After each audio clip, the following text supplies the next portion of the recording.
সম্মানিত দর্শক এবং শ্রোতাবৃন্দ, আমি যশোরী আপনাদের সকলকে জানাই আসসালামু আলাইকুম ওয়া রাহমাতুল্লাহ।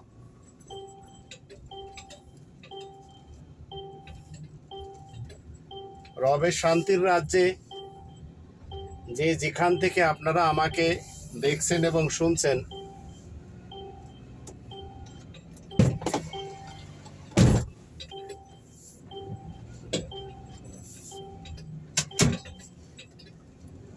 আপনারা সবাই জানেন যে আমি জার্মানিতে চাকরি করে খাই। আমি জার্মানিতে ডিএইচএলে কাজ করি এবং সপ্তাহে 2 দিন 5 ঘন্টা করে বার্গার কিংয়ে ডিউটি করি। যদিও এক সময় অনেক লম্বা ডিউটি করতাম। আমার জীবনের আজ 55 বছরে আমি কখনো চেষ্টা করিনি কারো টাকা পয়সা মেরে দিয়ে আবার লুটপাট করে আমি আমার পকেটে পয়সা ভরি। সেই সুযোগ জীবনে অগণিত এসেছে, কিন্তু কখনো নিজের ব্যক্তিত্বকে টাকার জন্য মাথা পেতে দেয়নি। মেহনত করে খেয়েছি, তাই আজ 55 বছরেও মেহনত করে চলেছি এবং মৃত্যুর পূর্ব মুহূর্ত পর্যন্ত ইচ্ছা করব অবৈধভাবে যেন একটি টাকাও আমার পকেটে না আসে। যদিও একটি সুন্দর বাড়ি করার পরেও সেই বাড়িতে আমার 9 জন ভাই বোনেরা থাকতে দেয় না। তারা হচ্ছে কোরআনের শত্রু প্লাস দুনিয়ার লিপসু। তো আজ 15ই আগস্ট 2024 সাল, এই আগস্টের দিনে যখন গত বছরে আমরা দেখেছি তার পূর্বে 1 যুগেরও বেশি সময় খুনি হাসিনা তার সাপোর্টারদের নিয়ে যে সমস্ত উল্লাস করেছে, নাচ গান করেছে, আবার হিন্দি গান শুনে শোক দিবস পালন করেছে, তো আজ 2024 সালের 15ই আগস্ট, যেখানে ভারতের স্বাধীনতা দিবস, যেখানে তারা সুখ দিবস পালন করছে, তদ্রূপ বাংলাদেশের লোকেরাও সুখ দিবস পালন করলো। যার জন্য অনেকে যারা সবসময় ভালো ভালো খেতে জানে না, তারাও কিনা আজকের দিনে ভালো ভালো পাক করে খেয়েছে। এর কারণ কি? কিছুদিন পূর্বে আমরা এই যে বাংলাদেশ নতুন করে খুনি হাসিনা এবং তার দলবল থেকে, ভারত এবং ভারতের রয়ের হাত থেকে মুক্তি আল্লাহ তাআলার পক্ষ থেকে পেয়েছি, আমাদের খোকা কুকুরা, আমাদের সোনামণিরা, আমাদের শিক্ষার্থী ভাই বোনেরা, এরা অনেক মেহনত করেছে। সাথে দেশের দেশপ্রেমিক এবং ভিন দেশের প্রবাসী ভাই বোনেরা বিভিন্নভাবে সহযোগিতা করেছে, যার জন্য আমরা এই দেশ পেয়ে আল্লাহ তাআলাকে আমরা সবাই জানাই আলহামদুলিল্লাহি রাব্বিল আলামিন। গত বছর এই তারিখে আমাদের দেশে চাঁদা হয়েছে। শেখ মুজিবুর রহমানের নামে খিচুড়ি খাওয়ানোর জন্য অনেকে ছাগল চুরি করেছে, অনেকে বিভিন্নভাবে জুলুম নির্যাতন করে টাকা পয়সা নিয়ে নিজেদের পকেটেও রেখেছে, আবার কাউকে কাউকে খিচুড়িও খাওয়াইছে। এবছর খুনি হাসিনার ভেগে যাওয়ার কারণে তারা সেটি আর করতে পারেনি। যারা বাল পার্টির সাথে সম্পর্ক রাখেন তাদের সবাইকে আমি বলতে চাই, আপনাদের কুকীর্তি এই 15, 16, 17 বছর ধরে যদি গণনা করা যায় তাহলে গণনা করে শেষ করা যাবে না। কিন্তু আপনারা শুধু এতটুকু দেখেন, যেভাবে আপনারা এই দেশে বিভিন্ন জায়গাতে শেখ মুজিবুর রহমানের মূর্তি কোটি কোটি টাকা খরচ করে বানিয়েছিলেন, সেগুলি এদেশের সন্তানেরা ভেঙ্গে চুরমার করে দিয়েছে, এমনকি মূর্তির মাথায় মুতেও দিয়েছে। আবার শেখ হাসিনা যে গণভবনে বসে দেশের মানুষের ভাগ্যকে পরিবর্তন না করে কিভাবে কাকে গুলিতে মারতে হবে, কিভাবে কাকে গুম করতে হবে, কাকে খুন করতে হবে, কাকে হত্যা করতে হবে, এই সব নিয়ে যেখান থেকে সে তার ব্যস্ততা কাটিয়েছে, আল্লাহ সেখান থেকে তাকে বের করে দিয়েছেন এবং চোরের মতো সে পালিয়ে গিয়েছে। আর তার পালিয়ে যাওয়ার সাথে সাথে সেখানে এই দেশের সন্তানেরা উল্লাস করেছে। আবার অনেকে আল্লাহ তাআলার জন্য প্রার্থনা করেছে, কেউ আবার নামাজও পড়েছে। তো চিন্তা করে দেখুন, খুনি হাসিনা এত বড় একজন ফিরাউনদের বিশেষ খুনি, লুটেরা, আবার গুম খুন হত্যার পরিকল্পনাকারিণী, এমনকি পৃথিবীতে যত ফিরাউন এসেছে, দেশপ্রধান এসেছে, এই রকম একজন দেশপ্রধান কখনো কেউ দেখেনি, আগামীতেও হয়তো আসবে না। আর যখন ভেগে চলে গেল, সাথে তার সেই কারেপ্টেড বোন শেখ রেহানাকে নিয়ে গেল। অথচ যাদের নিয়ে তার গর্ব ছিল, সেই সেনা প্রধান, পুলিশ প্রধান, বিজেপি প্রধান, আবার সাংসদ এবং এমপি মন্ত্রী যারা, কাউকে জানালো না, চোরের মতো চলে গেল।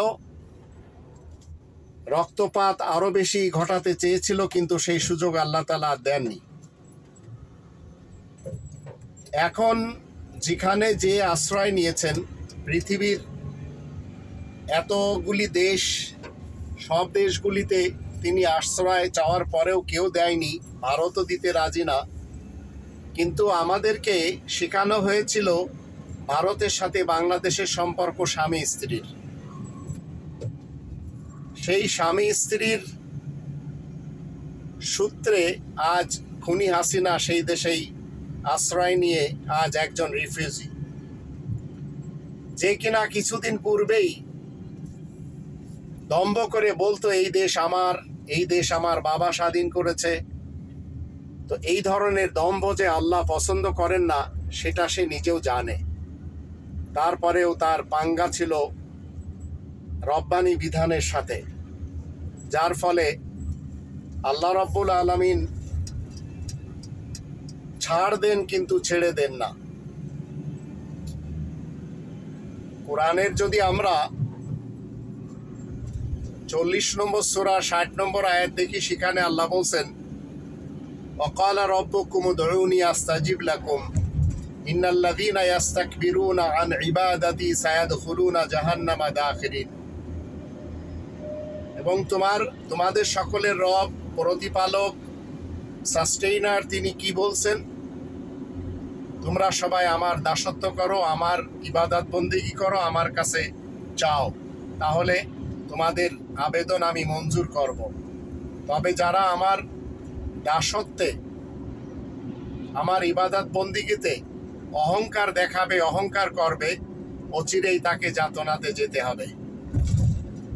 এই খুনি হাসিনা এবং তার দলবলেরা কখনো বিশ্বাসও করেনি যে এইভাবে আল্লাহ রাব্বুল আলামিন তার পতন তার কৃতকর্মের কারণে ডেকে আনবেন।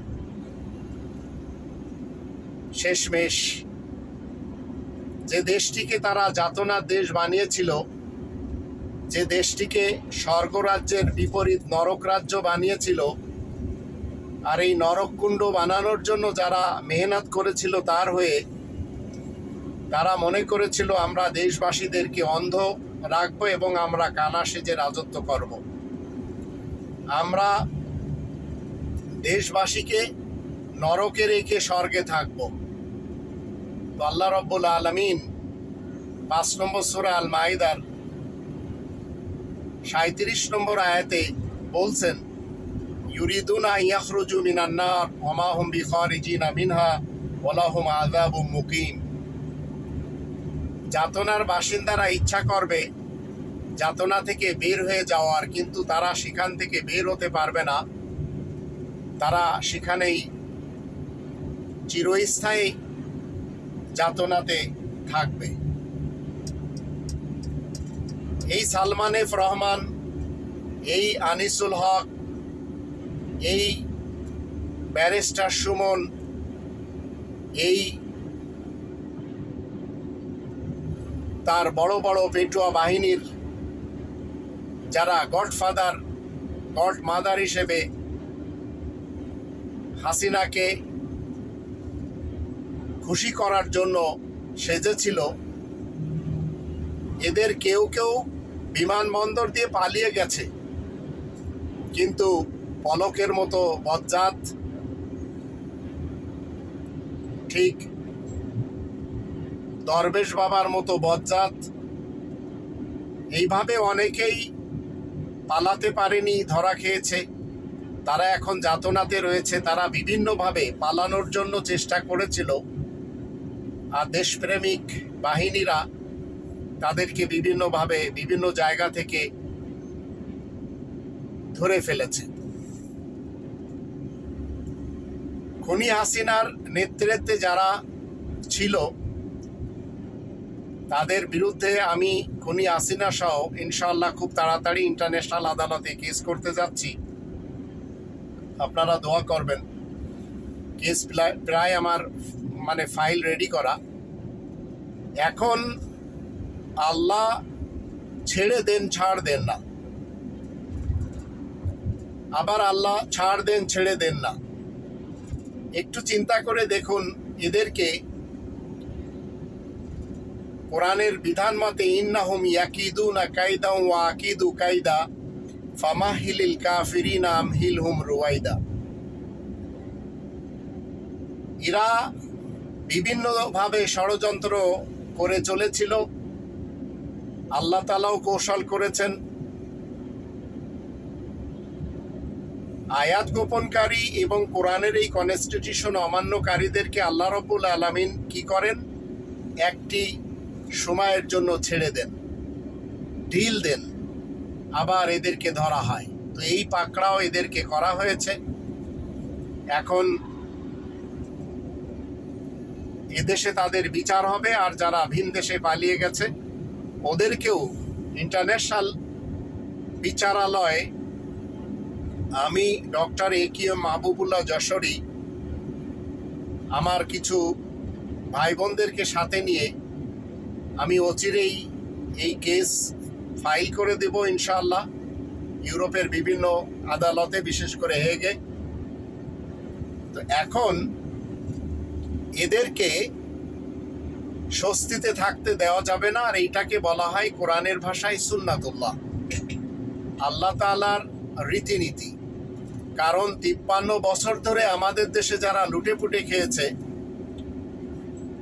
এরা যখন যখন এইভাবে অধিক নির্যাতন চালাবে এদেরকে রেহাই দেওয়া হবে না।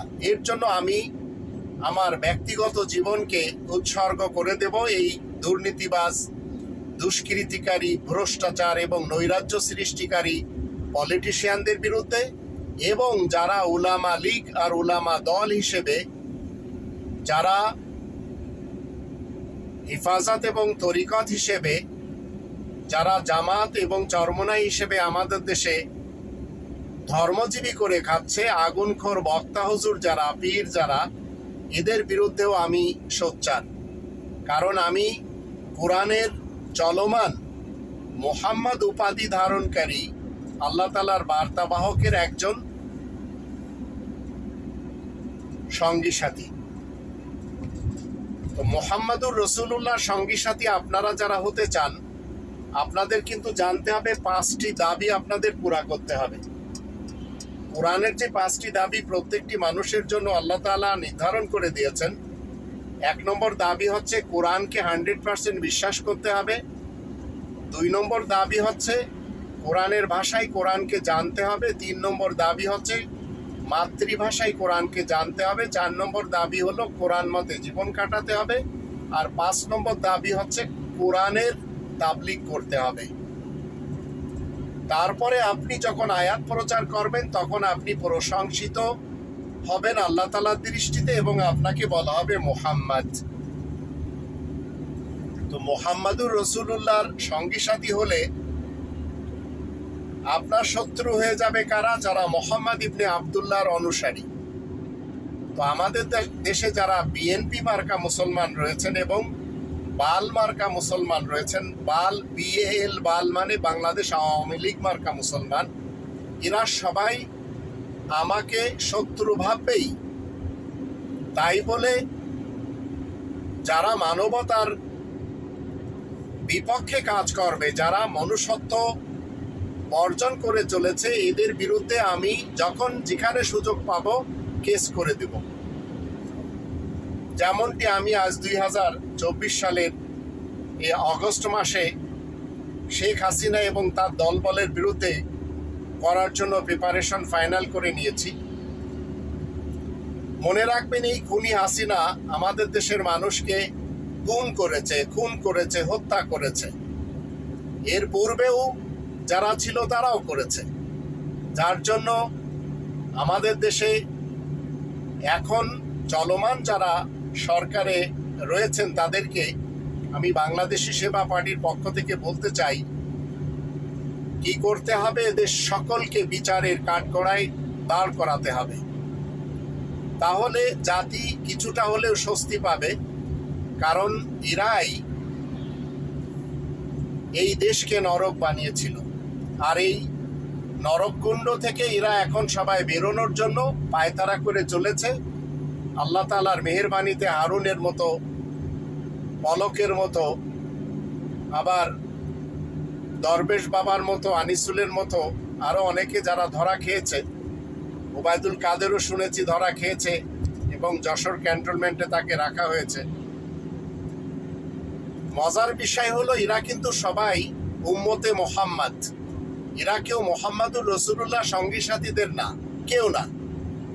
যেমন আমি মুহাম্মাদুর রাসূলুল্লাহ সঙ্গী সাথীদের একজন, এরা সবাই ইতিহাসের একজন মুহাম্মাদের উম্মত হয়ে নিজেদেরকে মনে করেছিল। আমরা যত চুরি করি, যত ডাকাতি করি, যত জিনা করি, যত ব্যভিচার করি, এই ব্যভিচার, জিনা, ধর্ষণ এগুলি সব করার পরে পরকালে মুহাম্মদ ইবনে আব্দুল্লাহ আমাদেরকে কি করবে? জান্নাতে নিয়ে যাবে। এর জন্য আমাদের দেশের মৌলবীদের এক বিশাল বক্তা হুজুর সোনারগাঁতে ধরা খেয়েছিল সেই 105 নম্বর কক্ষে। আবার আমাদের দেশে এই আওয়ামী লীগ মার্কা মুসলমান যারা, বিএনপি মার্কা মুসলমান যারা, এদের নেতা নেত্রী এবং কর্মীদের যেসব ক্যারেক্টারগুলি আমরা জানি, তাতে আমরা দেখতে পাই এরা সবাই চিন্তা করে চলে যে আমরা এই কালে যত কুকর্ম করি না কেন, আব্দুর রাজ্জাক বিন ইউসুফের ছেলে আব্দুল্লাহ, আবার শায়েখ বুড়ো মানুষ আহমদুল্লাহ সাহেব, ইনারা কিন্তু এদেরকে লালন পালন করে যে আপনারা জিনা করেন, চুরি করেন, ডাকাতি করেন, অর্থ পাচার করেন, যা করেন সব করেন, কিন্তু নামাজ পড়েন। আর এই আব্দুল্লাহ ইবনে আব্দুর রাজ্জাক বিন ইউসুফ এই সালাফি মুসলমান, এই সুন্নি মুসলমান, এই শিয়া মুসলমান, এই দেওবন্দি মুসলমান, বেরেলভি মুসলমান, তাবলিগি মুসলমান, এই কংগ্রেসি উলামা, এই বিজেপি উলামা, এই দেওবন্দি এবং বেরেলভি উলামা, আমাদের দেশে উলামা লীগ এবং উলামা দল, হিফাজত এবং তরিকত, এরা সবাই কিন্তু এই ধর্ষণকারীদেরকে এই গুনাহগারদেরকে সুসংবাদ দেয়। এই ধরনের উলামাদের কিন্তু অভাব নেই। এদের থেকে আপনাকে আমাকে বাঁচতে হবে। এরা কখনো আপনাকে আমাকে ইসলাম শিক্ষা দিবে না। আর আপনি আমি যদি মনে করি এদের কাছে ইসলাম রয়েছে, মনে রাখবেন এদের কাছে ইসলাম নেই। এরা ধর্মের ব্যবসায়ী, এদের কাছে ধর্ম রয়েছে, দিন ইসলাম কমপ্লিটলি কোরআনে রয়েছে। আর দিন ইসলাম কখনো ধর্ম জগতের বানোয়াট মতবাদকে পছন্দ করে না। এটি আমাদের সবসময় স্মরণে রাখতে হবে। এবার আসুন, এই খুনি হাসিনা আমাদের দেশে আয়নাঘর তৈরি করেছে। এই ডিবি হারুন আমাদের দেশে আয়নাঘর তৈরি করেছে। আমাদের দেশের যারা রয়ের এজেন্ট হয়ে বড় বড় প্রতিষ্ঠান দখল করেছিল, বুয়েটের মতো জায়গাতে, সেখানে কিনা আয়নাঘর ছিল, যেখানে আবরারকে পিটিয়ে মেরেছে। ঢাকা ইউনিভার্সিটি বলেন, অন্যান্য ইউনিভার্সিটি বলেন, এই সব ইউনিভার্সিটিগুলিতে আমরা দেখেছি এই যুবলীগ, ছাত্রলীগ, এই আওয়ামী লীগ, আবার এর পূর্বের যারা ছাত্র দল, এরা সবাই এগুলি যে শিক্ষার প্রতিষ্ঠান সেটি তারা মুছে দিয়েছে, ইতিহাস থেকে মুছে দিয়েছে। এবং তারা এখানে ত্রাসের রাজনীতি করার জন্য এখানে হত্যার, গুম খুন এবং লগি বৈঠার, লাঠি সোটার, এমনকি পিস্তলের রাজনীতি দেখিয়ে দিয়েছে এবং প্রতিষ্ঠা করেছে। আবার আমরা দেখতে পাচ্ছি এই বাংলাদেশের শিক্ষাঙ্গনে গাজারও চাষ হয়েছে। আমরা দেখতে পেয়েছি এই শিক্ষাঙ্গনে বড় বড় রামদা এনে রাখা হয়েছে, রড রাখা হয়েছে, দড়ি রাখা হয়েছে। কি কারণে?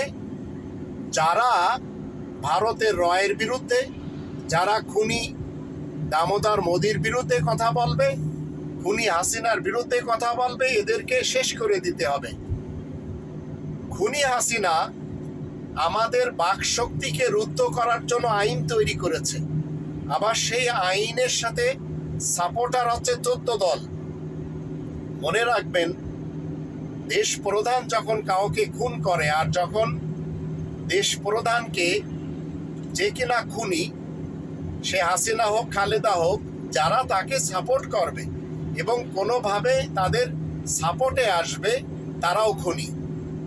যেমন ধরুন, আমাদের দেশে ধর্মের একটি নতুন দল রয়েছে, সেটি হলো হুসাইন মোহাম্মদ সেলিমের হিজবুত তাওহীদ। যদিও সেটি তার শ্বশুরের বানানো, বায়াজিদ খান পন্নীর। এই হুসাইন মোহাম্মদ সেলিমের উস্কানিতে কি হয়েছে? সোনাইমুড়ি পোরখরা গ্রামে, সেখানে সংঘর্ষ হয়েছে তার বিপক্ষের লোকদের সাথে, আর সেলিমের লোকদেরকে হত্যা হতে হয়েছে। তাহলে সেলিমের লোক যারা হিজবুত তাওহীদের, সেখানে হত্যা হলো, এর কারণ হচ্ছে কে? সেলিম। তো সেলিমের এই কারণ, এই চুরির হাতকে কর্তন করে দেওয়ার জন্য আল্লাহ বলছেন, ওয়াসারিকু ওয়াসারিকাতু ফাকতাউ আইদিয়াহুমা জাযাআম বিমা কাসাবা নাকালাম মিনাল্লাহ ওয়াল্লাহু আজিজুন হাকীম। চোর সে পুরুষ হোক অথবা নারী, তার চুরির হাত কর্তন করে দিতে হবে। এটি হচ্ছে কোরআনের দৃষ্টিতে আদর্শ দণ্ড হিসেবে। তো হুসাইন মোহাম্মদ সেলিমের লোক মারা গিয়েছে হুসাইন মোহাম্মদ সেলিমের কারণে। আবার যারা মেরেছে তারা বলছে আমরা আমাদের শত্রুদেরকে মেরেছি। যারা মেরেছে তারাও মুসলমান, যারা মরেছে তারাও মুসলমান। কেউ হিজবুত তাওহীদের মুসলমান, আবার কেউ সুন্নি দেওবন্দি মুসলমান। তদ্রূপ বিএনপি মার্কা মুসলমানদেরকে, জামাত শিবির মার্কা মুসলমানদেরকে এবং বাল পার্টি মুসলমানেরা তাদের বিপরীত মুসলমানদের মুখের ভাষা যেন তারা ব্যক্ত না করতে পারে, তারা যেন নিজেদের লেখন শক্তি ব্যক্ত না করতে পারে খুনি হাসিনার গুমের, খুনের এবং হত্যার রাজনীতির বিরুদ্ধে, দুর্নীতির, দুষ্কৃতির, ভ্রষ্টাচার এবং নৈরাজ্য সৃষ্টি করার বিরুদ্ধে তাদের জন্য আইন করেছে। আর এই আইনে যারা যারা সাথে দিয়েছে, সেই 14 দল বলেন বা আরো অন্যান্য যারা রয়েছে, এই বাল পার্টির সকল লোকেরা মনে রাখবেন আমাদের মাতৃভাষা কেড়ে নিয়েছে। যেমন আমরা পুলিশ অফিসারকেও দেখেছি, একজন ছাত্র সে তার বাকশক্তি ব্যবহার করছে, তার মুখে চাপ দিয়ে ধরেছে, মুখ বন্ধ করে দিয়েছে, আমরা যেন মায়ের ভাষা বলতে না পারি। অতীতের ইতিহাস বলছে মোহাম্মদ আলী জিন্নাও সেই একই কাজ করেছিল। খুনি হাসিনা যা করেছে, মোহাম্মদ আলী জিন্না সেই একই কাজ করেছে। খুনি হাসিনার বাবা যেভাবে মানুষ মেরেছে এবং তার কারণে মানুষ হত্যা হয়েছে, যারা হত্যা হয়েছে তারাও মুসলমান, যারা হত্যা করেছে তারাও মুসলমান। কেউ পশ্চিম পাকিস্তানের, কেউ পূর্ব পাকিস্তানের।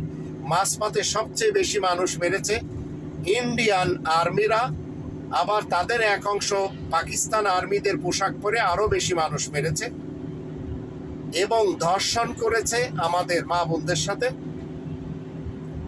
এগুলি সব ইতিহাস।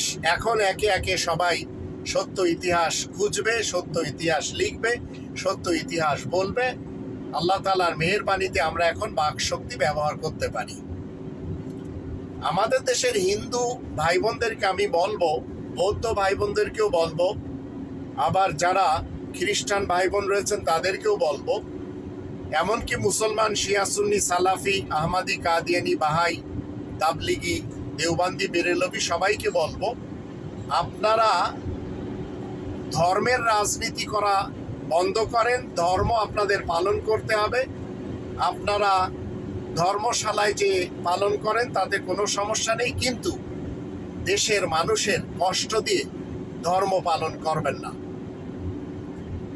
জনগণের রাস্তা ব্লক করে দিয়ে, ঢাকা শহর ব্লক করে দিয়ে আপনারা যদি ধর্ম পালন করেন, মনে রাখবেন এগুলি ইসলাম কখনো পছন্দ করে না। আমাদের সৃষ্টিকর্তা আল্লাহ এটি পছন্দ করেন না।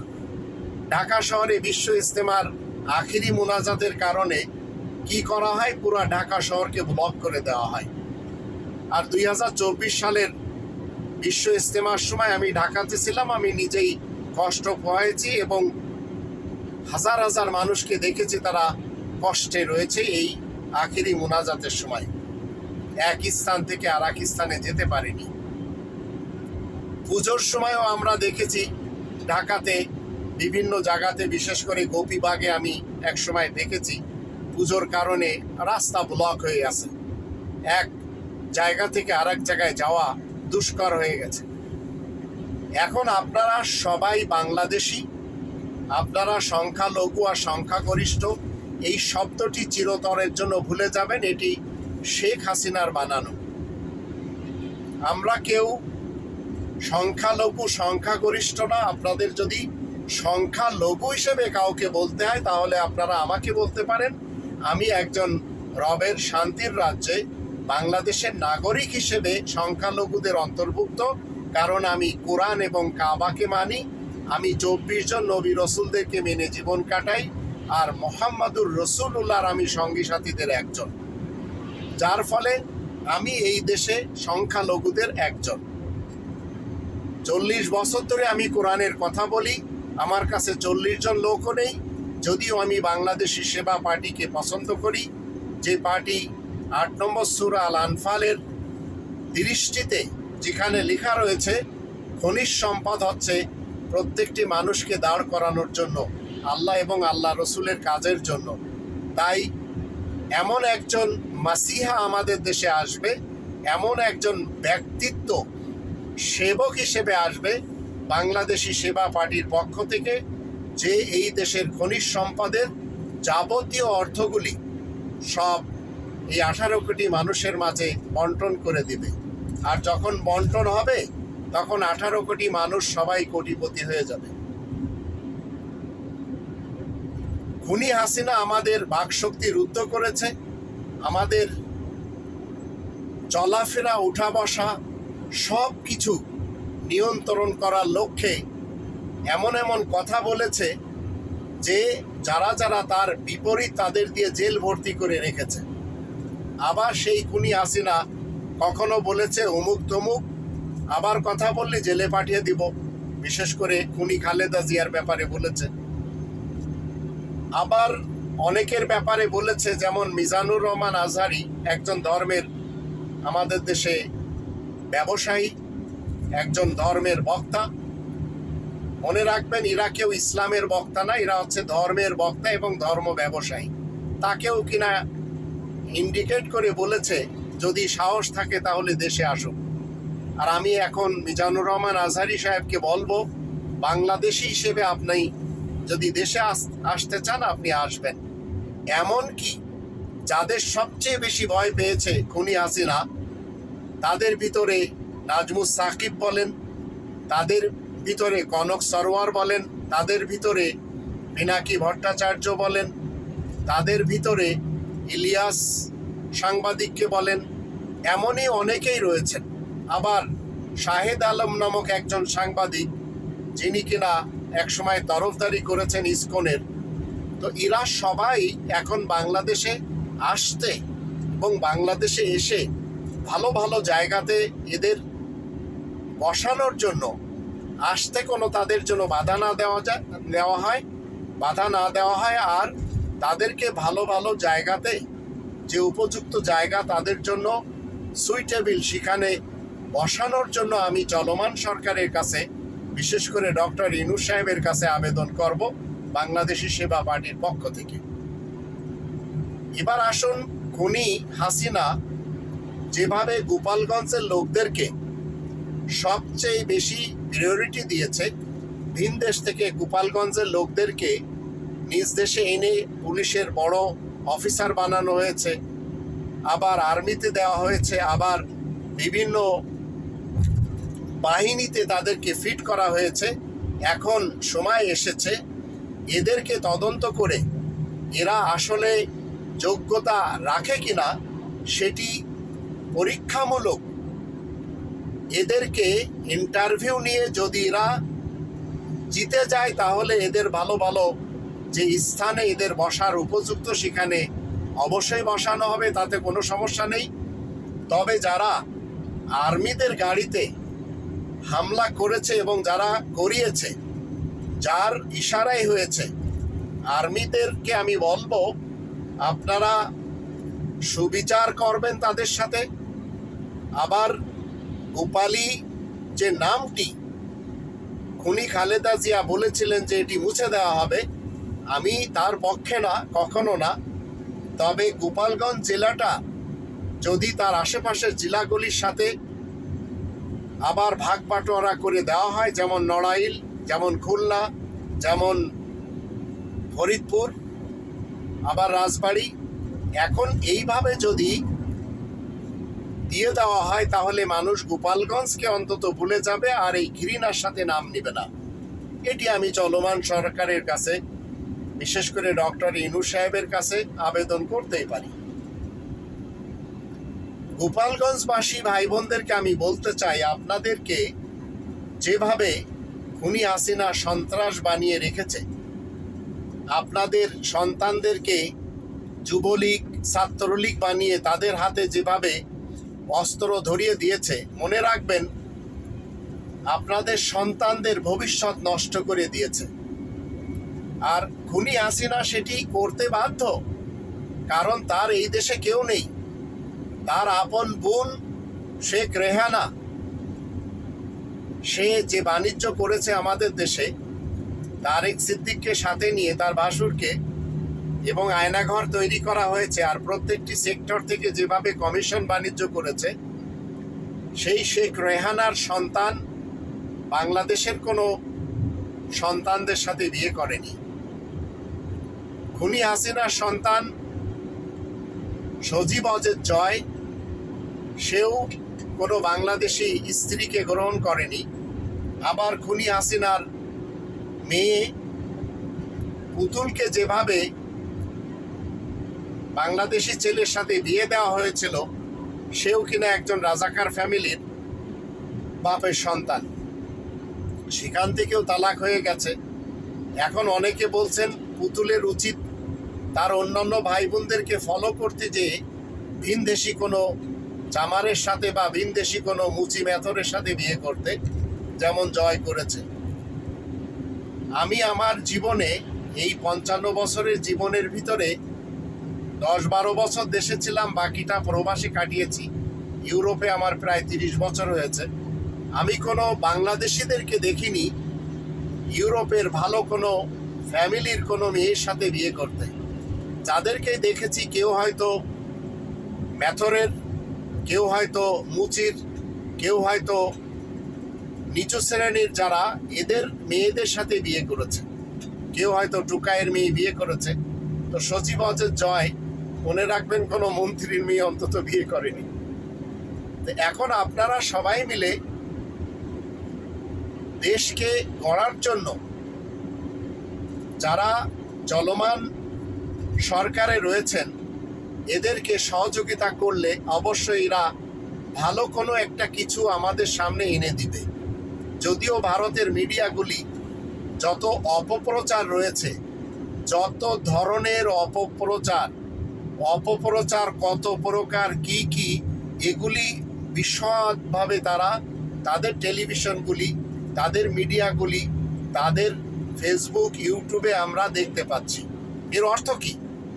শেরে বাংলা একে ফজলুল হক সাহেব বলেছিলেন, যখন দাদা বাবুরা আমাদের প্রশংসা করবে তখন বুঝতে হবে আমরা ভালো কিছু করছি না। আবার ডক্টর ইউনূস সাহেব বুঝেছেন, যখন দাদা বাবুরা আমাদের বিরুদ্ধে অপপ্রচার করবে তখন বুঝতে হবে আমরা ভালো কিছু করে চলেছি। তো এই মুহূর্তে আমরা দেখতে পাচ্ছি আমাদের দেশে ভালো কিছু হতে যাচ্ছে। আজ আগস্টের 15 তারিখ সেই ধানমন্ডি 32 নম্বর, যেখানে শেখ মুজিবুর রহমানের সাথে তার ফ্যামিলির সবাইকে মরতে হয়েছিল, তবে খুনি হাসিনা এবং রেহানা বেঁচে গিয়েছিল, সেই ঘরটি পর্যন্ত জ্বালিয়ে দেওয়া হয়েছে। কারণ শেখ মুজিবুর রহমানের মূর্তিকে, তার বাড়িকে, তার এই 32 নম্বরকে কেউ পছন্দ করে না।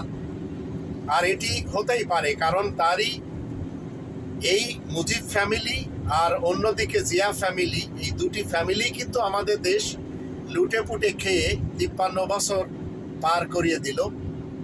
এখন নতুন আঙ্গিকে যদি বিএনপি মার্কা মুসলমানেরা মনে করে জামাত শিবিরকে সাথে নিয়ে আমাদের আবার লুটপাট করতে হবে, কারণ 15, 16, 17 বছর ধরে তারা ভুকা রয়েছে, আর মুজিব ফ্যামিলির সবাই তারা এখন পেট ভরে, কেউ চুরি করে চলে গেছে, কেউ যাচ্ছে, কেউ ধরা খাচ্ছে, কেউ নিজ দেশে রয়েছে।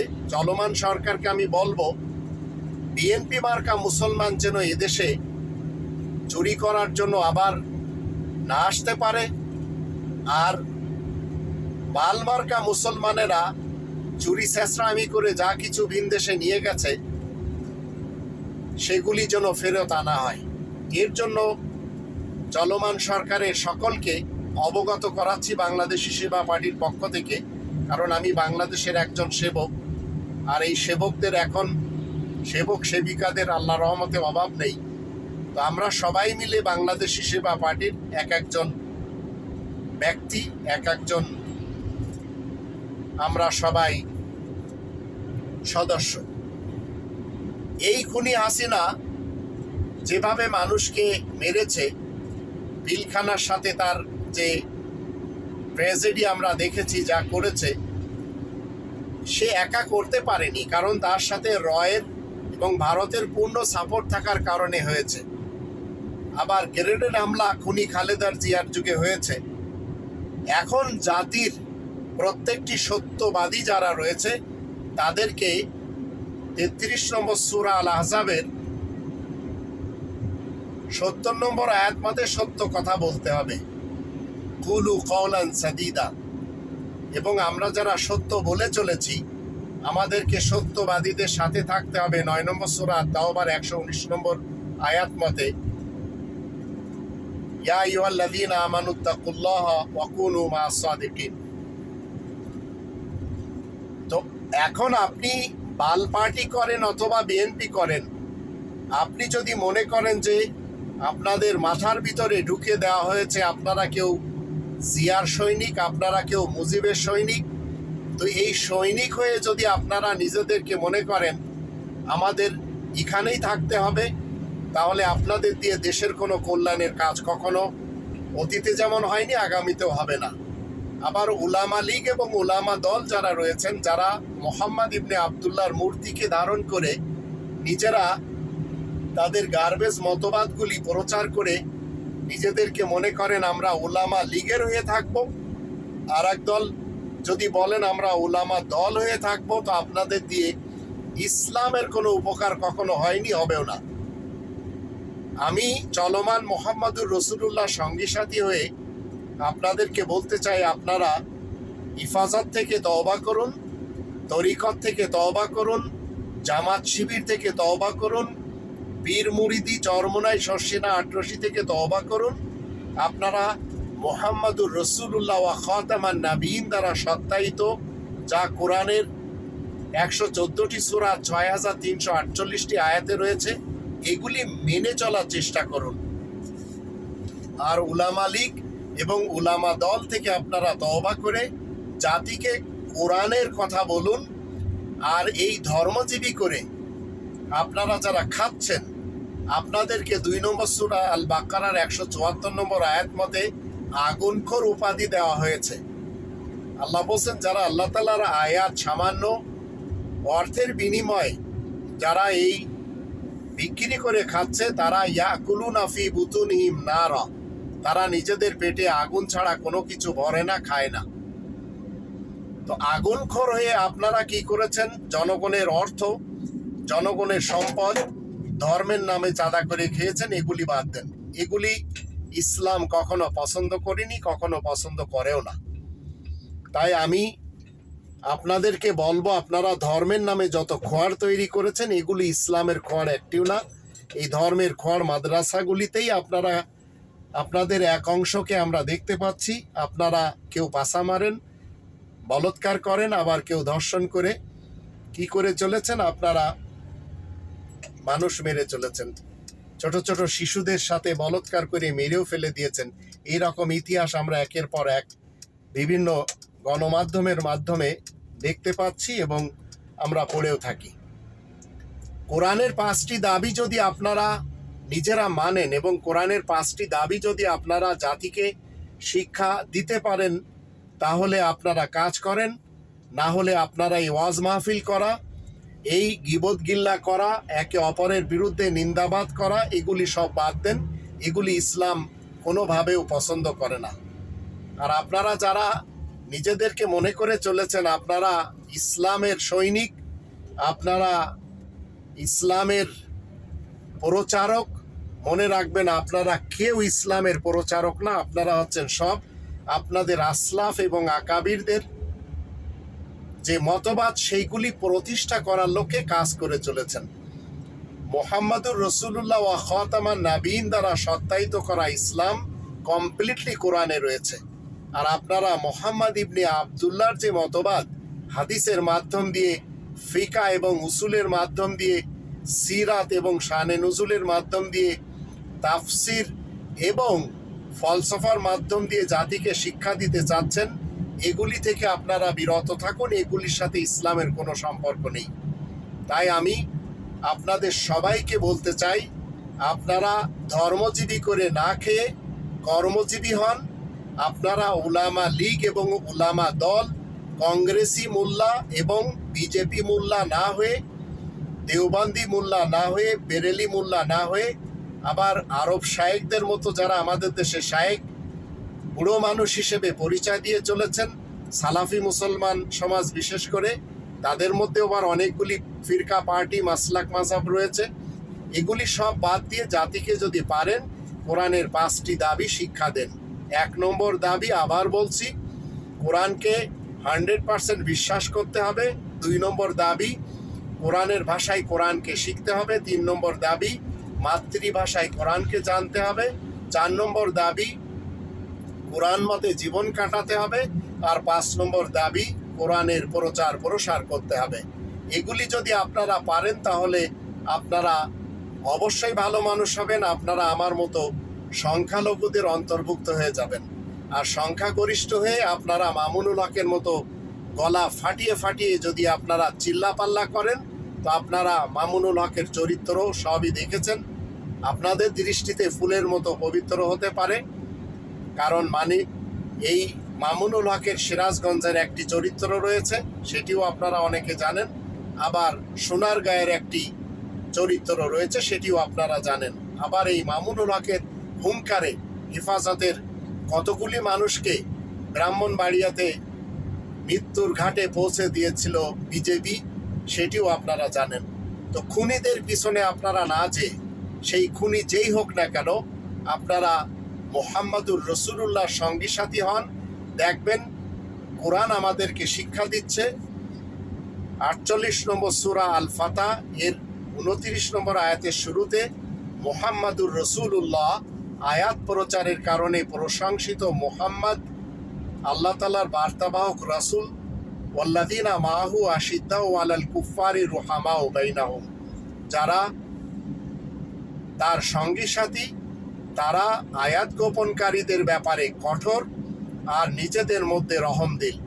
তো আজ যদি আমরা রহমদিল হয়ে এই দেশকে গড়ে নিতে পারি, তাহলে এটি হবে আমাদের জন্য সবচেয়ে বড় কাজ, আর এটি হবে আমাদের জন্য আমাদের জীবনে সবচেয়ে বড় অর্জন। এখন খুনি হাসিনার দিন শেষ।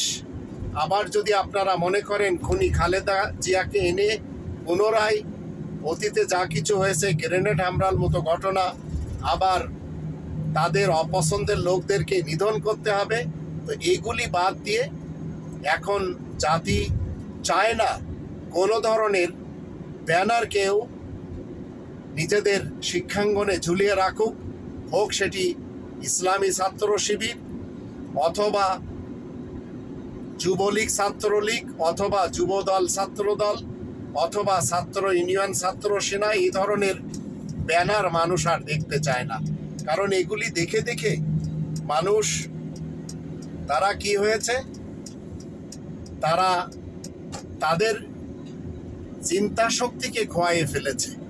আর এইটা দেখার জন্য এই দেশ স্বাধীন হয়নি। এখন নতুন করে আমাদের এই যে খোকা কুকুরা সংগ্রাম করে দেশ আজাদ করে ফেলল, এই 5 আগস্ট 2024 সাল আমাদের নতুন বাংলাদেশের সূচনা হলো। আর আজ 15 আগস্ট 2024 সাল। মানুষ কেউ শেখ মুজিবকে নিয়ে, শেখ হাসিনাকে নিয়ে আর চিন্তা করছে না। তাই আসুন আমরা সবাই মিলে এই দেশকে সুন্দরভাবে গড়ে আমরা স্বাধীনতার স্বাদ নিয়ে এই পৃথিবী থেকে কিভাবে বিদায় নেব, সেই চিন্তা যেন আমাদের সকলের মাথায় থাকে। আল্লাহ রাব্বুল আলামিনের কাছে এই ফরিয়াদ করতে হবে। অন্যথায় আপনারা পুনরায় দল গঠন করে আবার নতুন আঙ্গিকে এই সংসদে যেয়ে আবার সেই লড়াই ঝগড়া, একে অপরের পিছনে নিন্দাবাদ, এগুলি যদি করতে থাকেন তো কখনো এই দেশ আগে বাড়বে না। আল্লাহ আমাদের সবারই সহায় হন, আমরা যেন সুন্দরভাবে নিজেদের দেশকে গুছিয়ে নিয়ে আগে বাড়তে পারি এবং স্বাধীনতার স্বাদ নিয়ে আমরা যেন চলতে পারি। যে স্বাধীনতার ব্যাপারে আল্লাহ রাব্বুল আলামিন 18 নম্বর সূরা আল কাহফের 29 নম্বর আয়াতের শুরুতে বলে দিয়েছেন, ওয়াকুলিল হাক্কু মির রাব্বিকুম ফামান শাআ ফালিউমিন ওয়ামান শাআ ফালিয়াকফুর। এবং তুমি বলে দাও, তোমাদের রবের পক্ষ থেকে এই মহাসত্য এসেছে, যার ইচ্ছা সে মেনে চলবে, যার ইচ্ছা সে অমান্য করে চলতে পারবে। এর নামই হচ্ছে স্বাধীনতা। আমাদের দেশে আস্তিকরাও বসবাস করবে, নাস্তিকরাও বসবাস করবে। আমাদের দেশের নাগরিক হিসেবে সংখ্যালঘু বলতে কেউ নেই, একমাত্র আমি ছাড়া, আর যারা আমার মতো কোরআনকে ফলো করে চলেন। তবে হিন্দুরা কেউ সংখ্যালঘু না, বৌদ্ধরা কেউ সংখ্যালঘু না, খ্রিস্টানেরা কেউ সংখ্যালঘু না, কাদিয়ানিরা, বাহাইরা কেউ সংখ্যালঘু না। এরা সবাই বাংলাদেশি এবং সবাই বাংলাদেশের নাগরিক। আল্লাহ আমাদের সবাইকে কোরআনের মহাসত্য বুঝে সেই মতে চলার তৌফিক দান করুন।